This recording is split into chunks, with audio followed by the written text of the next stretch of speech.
আসসালামু আলাইকুম ওয়া রাহমাতুল্লাহ। আমি মোহাম্মদ আসাদুজ্জামান, সহকারী শিক্ষক, মৌলানা কসিমউদ্দিন সিটি উচ্চ বিদ্যালয়। প্রিয় শিক্ষার্থীবৃন্দ, করোনাকালীন এই সময়ে নিশ্চয়ই তোমরা বাড়িতেই অবস্থান করছো এবং নিরাপদে আছো। আমিও আলহামদুলিল্লাহ বেশ ভালোই আছি। প্রিয় শিক্ষার্থীবৃন্দ, আজকে আমি অষ্টম শ্রেণীর বিজ্ঞান বিষয়ের ষষ্ঠ অধ্যায় অর্থাৎ পরমাণুর গঠন নিয়ে আলোচনা করব। তো আজকের আলোচ্য বিষয়গুলো তোমরা বোর্ডের ডান পাশে দেখতে পাচ্ছ। প্রথমে আছে হলো পারমাণবিক সংখ্যা, ভর সংখ্যা, আইসোটোপ এবং আইসোটোপের ব্যবহার। এই বিষয়গুলো নিয়ে আজকে কথা হবে, আলোচনা হবে। নিশ্চয়ই তোমরা ক্লাসটি শেষ পর্যন্ত দেখতে থাকবে এবং বোঝার চেষ্টা করবে ইনশাআল্লাহ। তো চলো শিক্ষার্থী বন্ধুরা, আমরা প্রথমেই পারমাণবিক সংখ্যা নিয়ে আলোচনা করি। ও তার আগে একটু বলে নেই, আমরা গত ক্লাসে পরমাণুর ধারণার বিকাশ এবং গঠন নিয়ে আলোচনা করেছিলাম। তারই ধারাবাহিকতায় আজকে পারমাণবিক সংখ্যা নিয়ে আলোচনা করব। তো প্রিয় শিক্ষার্থী বন্ধুরা, পারমাণবিক সংখ্যা বলতে আমরা কি বুঝি? আসলে কোনো পরমাণুর, কোনো মৌলের পরমাণুর তোমার নিউক্লিয়াসে অবস্থিত প্রোটনের সংখ্যাটাকেই আমরা পারমাণবিক সংখ্যা বলে জানি।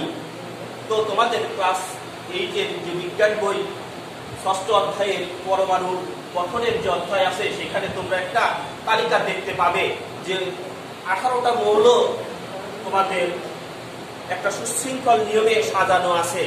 নবম দশম শ্রেণীতে গেলে তোমরা সেই মৌলের তালিকাগুলো পর্যায় সারণীর মাধ্যমে বিস্তারিত জানতে পারবে। সেখানে মৌলগুলোকে আসলে পারমাণবিক ভর অনুযায়ী সাজানো হয়েছে, যেটা তোমরা নবম দশম শ্রেণীতে গেলে ভালোভাবে বুঝতে পারবে। তারপরেও আমি মৌলগুলোকে সাজিয়ে দিচ্ছি তোমাদের বোঝার সুবিধার্থে। তোমরা এজন্য বোর্ডে লক্ষ্য করো। হিলিয়াম, তারপরে লিথিয়াম, বেরিলিয়াম, বোরন, তারপরে হলো কার্বন, নাইট্রোজেন, অক্সিজেন, ফ্লোরিন, নিয়ন, তারপরে হলো সোডিয়াম, সোডিয়ামের পরে হলো ম্যাগনেসিয়াম, তারপরে হলো অ্যালুমিনিয়াম, তারপরে হলো সিলিকন, ফসফরাস, সালফার, তারপরে হলো ক্লোরিন, আর্গন। এই 18টি মৌল একটি সুশৃঙ্খল নিয়মে সাজানো আছে। তো তোমরা, আমি আগেই বলেছি, নবম দশম শ্রেণীতে যখন তোমরা অধ্যয়ন করবে তখন পর্যায় সারণীর মাধ্যমে এই মৌলগুলোকে কিভাবে সাজানো হয়েছে, আসলে পারমাণবিক ভর অনুযায়ী সাজানো হয়েছে, সেটা তোমরা বিস্তারিতভাবে জানতে পারবে। তো আমি যেটা বলছিলাম পারমাণবিক সংখ্যার কথা। পারমাণবিক সংখ্যা বলতে আমরা কি বুঝি? কোনো মৌলের পরমাণুতে মানে নিউক্লিয়াসে অবস্থিত প্রোটনের সংখ্যাটাকেই আমরা পারমাণবিক সংখ্যা হিসেবে জানি। তো এখানে খেয়াল করো প্রিয় শিক্ষার্থী বন্ধুরা, হাইড্রোজেনের অবস্থান কোথায়? হাইড্রোজেনের অবস্থান একেবারে প্রথমে আছে। তার মানে কি? হাইড্রোজেনের প্রোটন সংখ্যা হলো 1। তো হাইড্রোজেনের প্রোটন সংখ্যা 1, এই কথার অর্থ কি?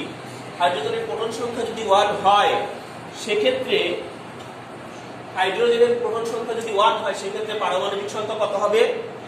1 হবে। সেক্ষেত্রে হাইড্রোজেনের পারমাণবিক সংখ্যা কত হবে? হাইড্রোজেনের পারমাণবিক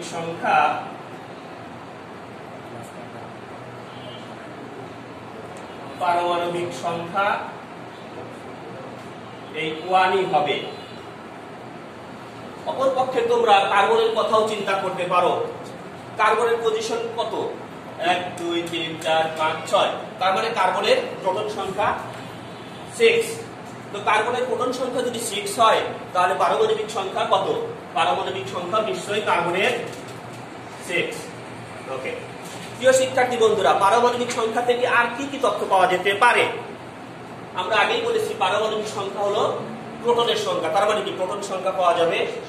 তো এইখানে যেমন কার্বনের প্রোটন সংখ্যা ছিল 6, আমরা পারমাণবিক সংখ্যা পেয়েছি 6। তাহলে ইলেকট্রন সংখ্যা কত? তাহলে প্রোটন সংখ্যা আর ইলেকট্রন সংখ্যা অবশ্যই সমান হয়। সেক্ষেত্রে ইলেকট্রন সংখ্যাও হবে কত, কার্বনের ইলেকট্রন সংখ্যাও হবে, কার্বনের ইলেকট্রন সংখ্যাও হবে 6। তো আশা করি প্রিয় শিক্ষার্থী বন্ধুরা পারমাণবিক সংখ্যা কি তোমরা অবশ্যই বুঝতে পেরেছো।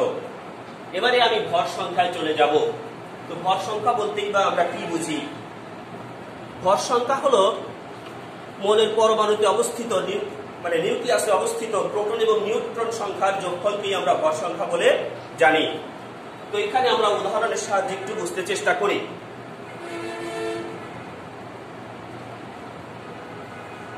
প্রিয় শিক্ষার্থী বন্ধুরা তোমরা এখানে অক্সিজেনের দিকে খেয়াল করতে পারো। অক্সিজেনের পজিশন কত? 1 2 3 4 5 6 7 8। তার মানে কি অক্সিজেনের প্রোটন সংখ্যা এখানে কত? 8। প্রোটন সংখ্যা 8, প্রোটন সংখ্যা 8। তাহলে ভর সংখ্যার সংজ্ঞায় আমরা কি জানি যে নিউক্লিয়াসে কি থাকে, প্রোটন থাকে আর নিউট্রন থাকে। তাহলে প্রোটন যদি 8টা হয় তাহলে নিউট্রনও কয়টা আছে? নিউট্রনও 8টা আছে। তাহলে ভর সংখ্যাটা কত? ভর সংখ্যা অবশ্যই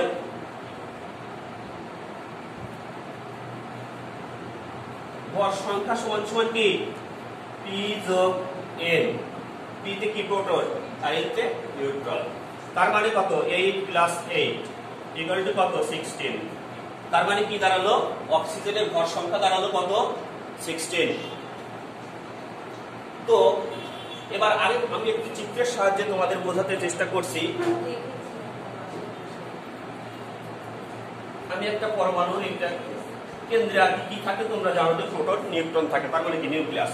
এই নিউক্লিয়াসটাতে 2টা প্রোটন আছে, 2টা নিউট্রন আছে, আর এর কক্ষপথে 2টা ইলেকট্রন আছে। তাহলে এই পরমাণুটা এই যে তোমার তালিকায় উপস্থিত যে মৌলগুলো আছে কোন মৌলটাকে নির্দেশ করে এটা কি তোমরা বুঝতে পারছো? আমি মনে করি তোমরা অবশ্যই এতক্ষণে বুঝতে পেরে গেছো। দেখো তোমরা এখানে হিলিয়ামের অবস্থান কত? দ্বিতীয় এখানে। তার মানে কি হিলিয়ামের প্রোটন সংখ্যা 2। তাহলে প্রোটন সংখ্যা 2 হলে কি নিউট্রন সংখ্যাও 2 এবং ইলেকট্রন সংখ্যাও 2। এর কক্ষপথে কি আছে? 2টা ইলেকট্রন আছে। তার মানে কি এই পরমাণুটা হিলিয়াম পরমাণুকে নির্দেশ করছে। তো প্রিয় শিক্ষার্থী বন্ধুরা তাহলে ভর সংখ্যাটাই কত বা হবে? হিলিয়ামের ভর সংখ্যা কত হবে? ভর সংখ্যা সমান সমান কি প্রোটন সংখ্যা আর যোগ নিউট্রন সংখ্যা। তাহলে প্রোটন আছে 2টা, নিউট্রন আছে 2টা। সেক্ষেত্রে কি হলো? হিলিয়ামের ভর সংখ্যা হলো 4। তো প্রিয় শিক্ষার্থী বন্ধুরা এতক্ষণে তোমরা নিশ্চয়ই ভর সংখ্যা কি সেটাও বুঝতে পেরেছো। এবারে আমরা আইসোটোপের দিকে নজর দেব। তো আইসোটোপের দিকে নজর দিতে গেলে এই পারমাণবিক সংখ্যা এবং ভর সংখ্যা কথা চলে আসে।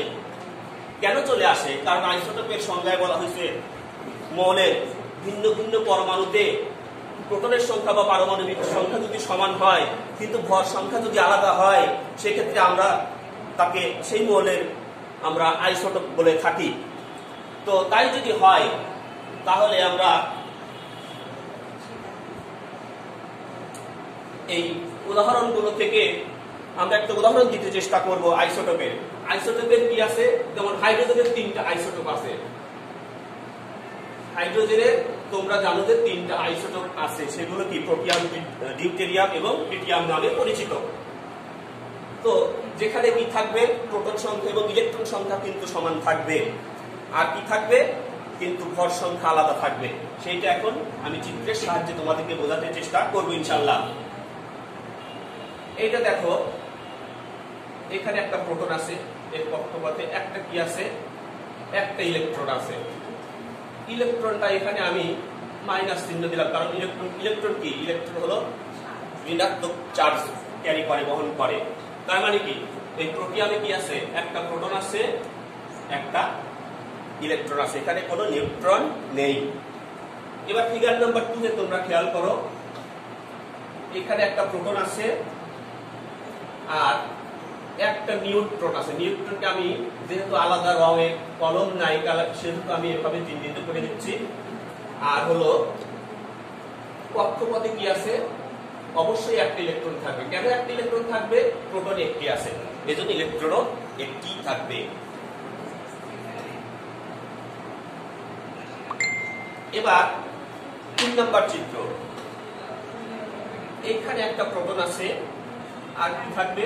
দুইটা নিউট্রন থাকবে, দুইটা নিউট্রন। আর কি আছে? এর কক্ষপথে অবশ্যই একটি ইলেকট্রন থাকবে। সেই ইলেকট্রনটি অবশ্যই ঋণাত্মক চার্জবাহী। তো এখান থেকে দেখো আমরা কি দেখতে পাচ্ছি, যে এখানে প্রথম চিত্র, এটা কি? এটা হলো প্রোটিয়াম, আমরা লিখতে পারি প্রোটিয়াম। তো প্রোটিয়ামে কি আছে? একটা প্রোটন আছে, একটা ইলেকট্রন আছে। ডিউটেরিয়াম, এইবার এইটা খেয়াল করো,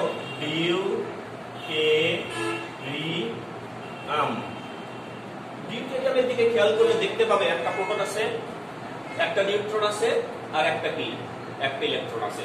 প্রোটন আর ইলেকট্রন সংখ্যা সর্বদাই কিন্তু সমান থাকবে, কিন্তু পার্থক্য কোথায় হয়? নিউট্রনের ক্ষেত্রে। এবার আমরা 3 নম্বর চিত্রের দিকে আসি, মানে এটা ট্রিটিয়াম।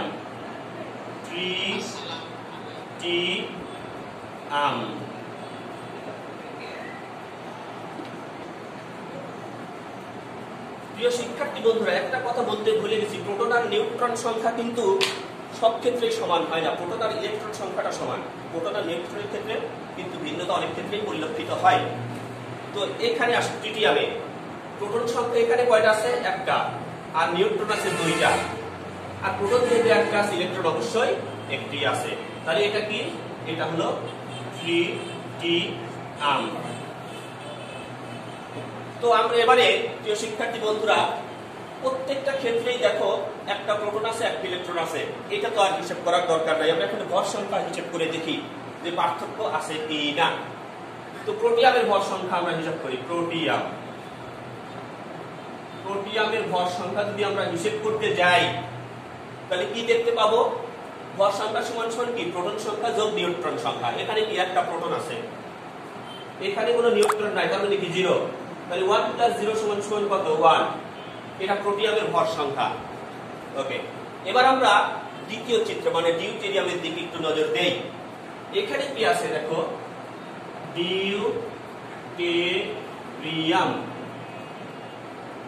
ডিউটেরিয়ামে কি আছে? একটি প্রোটন আছে আর একটা নিউট্রন আছে। তাহলে ভর সংখ্যা কত দাঁড়ায়? ভর সংখ্যা সমান সমান কি? প্রোটন সংখ্যা যোগ নিউট্রন সংখ্যা। তাহলে এখানে একটা প্রোটন আছে আর একটি নিউট্রন আছে, তাহলে ভর সংখ্যা 1 + 1 = 2। তারপরে ট্রিটিয়াম,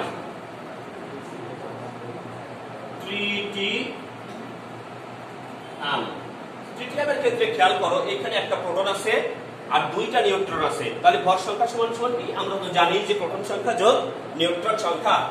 তাহলে প্রোটন সংখ্যা কত? 1, নিউট্রন আছে এখানে দুইটা, তাহলে 2 + 1 = 3। তাহলে ট্রিটিয়ামের ভর সংখ্যা 3। তাহলে প্রিয় শিক্ষার্থী বন্ধুরা, তোমরা দেখো যে প্রোটন সংখ্যা আর ইলেকট্রন সংখ্যা কিন্তু প্রত্যেকটা ক্ষেত্রেই একই আছে, কিন্তু কি ভর সংখ্যায় দেখো পার্থক্য পরিলক্ষিত হচ্ছে।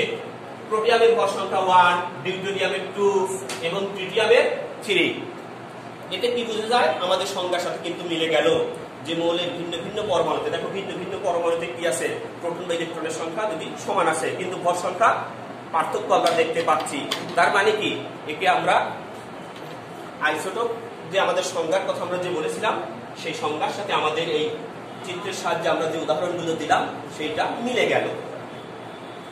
তো আমি আশা করি আইসোটোপটাও তোমরা যথাযথভাবে বুঝতে সক্ষম হয়েছো। এবারে আমি আইসোটোপের ব্যবহার নিয়ে কথা বলবো। আইসোটোপের অনেক বহুবিধ ব্যবহার আছে।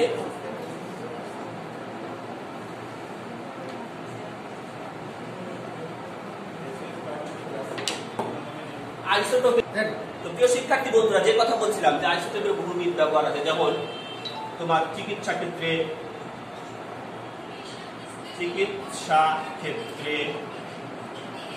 তারপরে আছে হলো কৃষি ক্ষেত্রে, তারপরে হলো খাদ্যদ্রব্য যদি আমরা সংরক্ষণ করতে চাই, খাদ্যদ্রব্য সংরক্ষণে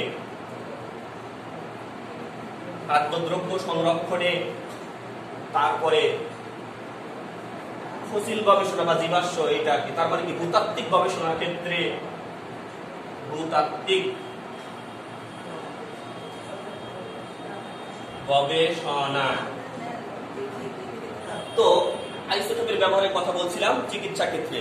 যদি রক্তনালীর কোনো প্রদাহ হয়, ইনফেকশন হয়, তো রক্তে আমরা আইসোটোপ প্রবেশ করিয়ে সেই ইনফেকশনটাও আমরা নির্ণয় করতে পারবো এবং নিরাময়ের ক্ষেত্রেও আইসোটোপ গুরুত্বপূর্ণ ভূমিকা পালন করে থাকে। এছাড়া ক্যান্সার কোষের যদি ক্যান্সার আক্রান্ত রোগীর ক্ষেত্রে যদি ক্যান্সার কোষ নির্ণয় করতে চাই, সেক্ষেত্রে তেজস্ক্রিয় আইসোটোপ ব্যবহার করে ক্যান্সার কোষ নির্ণয় করা হয় এবং তেজস্ক্রিয় আইসোটোপের দ্বারা ক্যান্সার কোষকে ধ্বংস করাও সম্ভবপর হয়েছে। এবারে আসি আমি কৃষিক্ষেত্রে তোমার তেজস্ক্রিয় আইসোটোপ ব্যবহার করে বিভিন্ন কীট পতঙ্গ, মানে যেগুলাকে পেস্ট বলা হয়। পেস্ট কথার অর্থ কি? কীট পতঙ্গ। এই পেস্ট গুলাকে ধ্বংস করতে তেজস্ক্রিয় আইসোটোপ ব্যবহার করা হয়। তারপরে কোন জমিতে কি পরিমাণে রাসায়নিক সার ব্যবহার করা লাগবে তার পরিমাণ নির্ণয় করতেও এই তেজস্ক্রিয় আইসোটোপের ভূমিকা অনন্য। এবার খাদ্যদ্রব্য সংরক্ষণের কথা বলি। খাদ্যদ্রব্য সংরক্ষণে আমরা খাদ্যদ্রব্যে তোমার হলো অনেক রকমের মাইক্রো অর্গানিজম, ব্যাকটেরিয়া, ভাইরাস অনেক কিছুই আক্রমণ করে থাকে। তো এই ব্যাকটেরিয়া সহ যে অণুজীবগুলো আছে এইগুলো ধ্বংস করতে তেজস্ক্রিয় আইসোটোপ গুরুত্বপূর্ণ ভূমিকা পালন করে থাকে। তারপর ভূতাত্ত্বিক গবেষণার ক্ষেত্রে এখানেও তেজস্ক্রিয় আইসোটোপ অনন্য ভূমিকা পালন করে থাকে। মানে ফসিল গবেষণার ক্ষেত্রে, ফসিল কথার অর্থ কি? ফসিল মানে জীবাশ্ম। এই জীবাশ্ম অনেক সময় তোমরা দেখবে যে অনেক জীবাশ্ম জ্বালানি পাওয়া যায় যেগুলোর কি বয়স নির্ণয় করতে আইসোটোপের ব্যবহার করে তোমার এই জীবাশ্ম যে আনুমানিক যে একটা বয়স, সেই বয়স নির্ণয় করতে গুরুত্বপূর্ণ ভূমিকা রাখে এই তেজস্ক্রিয় আইসোটোপ। তো প্রিয় শিক্ষার্থী বন্ধুরা, আজকের যে আলোচ্য বিষয়গুলো ছিল তোমরা নিশ্চয়ই এতক্ষণ ধৈর্য সহকারে শুনেছো এবং দেখেছো এবং বুঝতে চেষ্টা করেছো। তো আজ এ পর্যন্তই। আল্লাহ হাফেজ। পরবর্তী ক্লাসে অংশগ্রহণ করার আমন্ত্রণ জানিয়ে শেষ করছি। খোদা হাফেজ।